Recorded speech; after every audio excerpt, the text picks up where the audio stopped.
After 10 hours of hustle and bustle, polling stations have closed in Australia. 17 million people cast their ballots to elect a Prime Minister.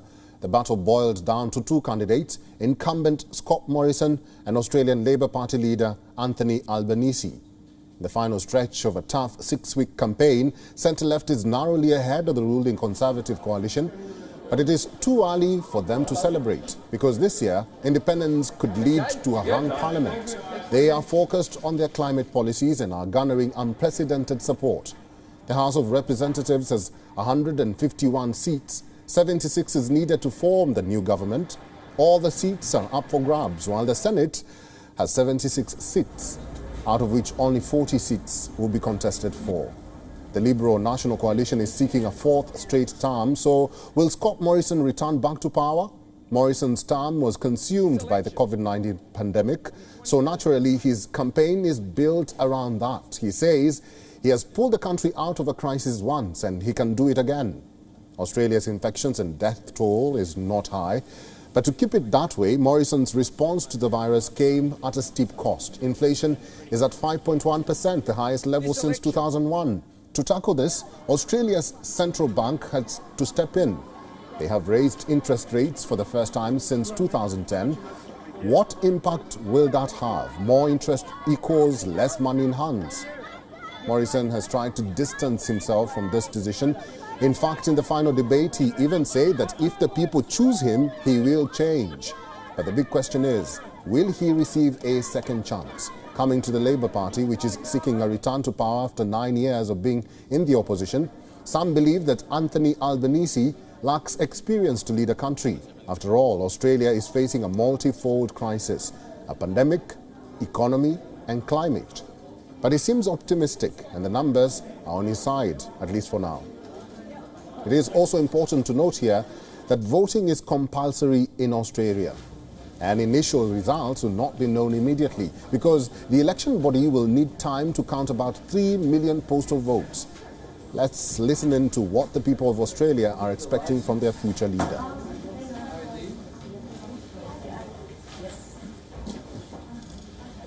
Look, I think fundamentally for me it's about actually engaging with a lot of the international sort of bodies that Australia stepped away from.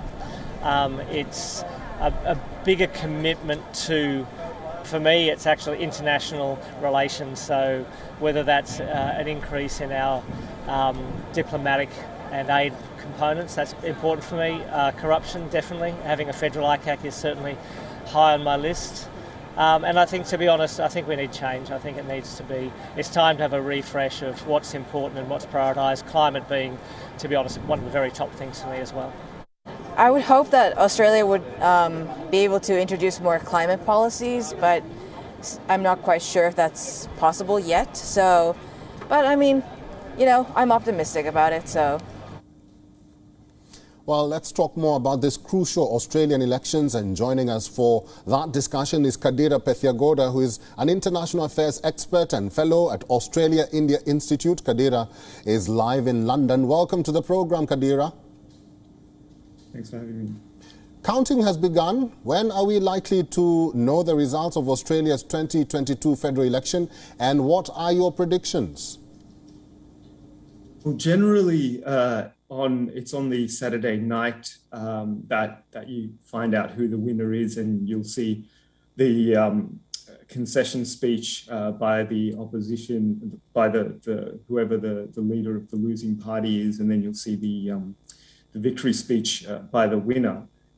Given that it is so close this time and the high number of independents, it may take a bit longer than that. And given all the postal ballots as well. So it's difficult to tell, but generally in Australian elections, they would tell you on that night of the election.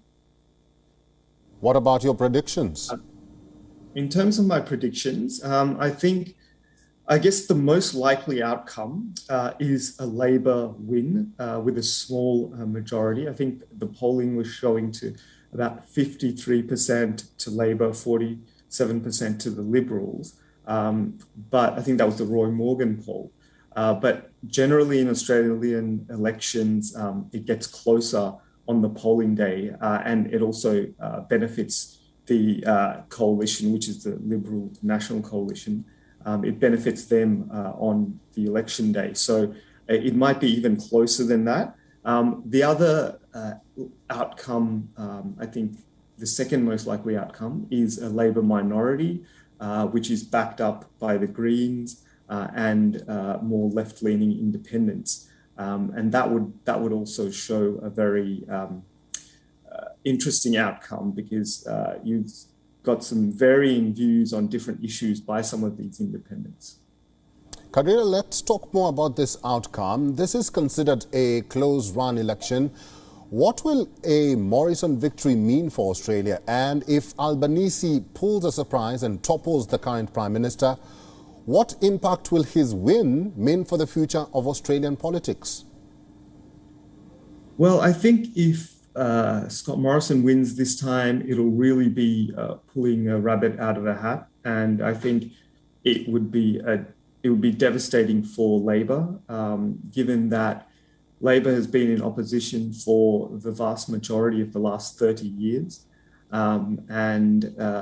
last time there was everyone, most people predicted that Labor would win, and they didn't, and it's the same this time. Then it would be a devastating loss for Labor.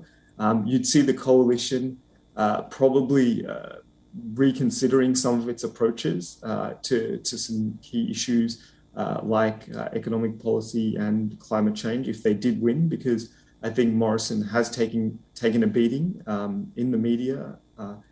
But I think if Labor were to win, I think what you'd see is on foreign policy, you wouldn't see much change.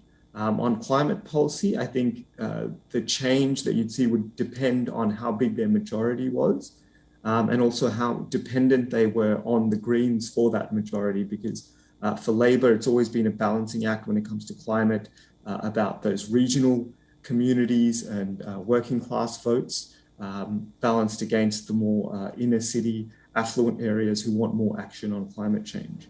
And I think on economy, I'd say Albanese would be probably less radical in any changes that he makes than the previous Labor leader, Bill Shorten, was planning to be. But I think it'll depend on the majority. So the more confident they are, the more changes they're likely to make. We'll have to leave it there. International affairs expert Kadira Pethiagoda, thank you very much for making time and talking to WION today. WION is now available in your country. Download the app now and get all the news on the move.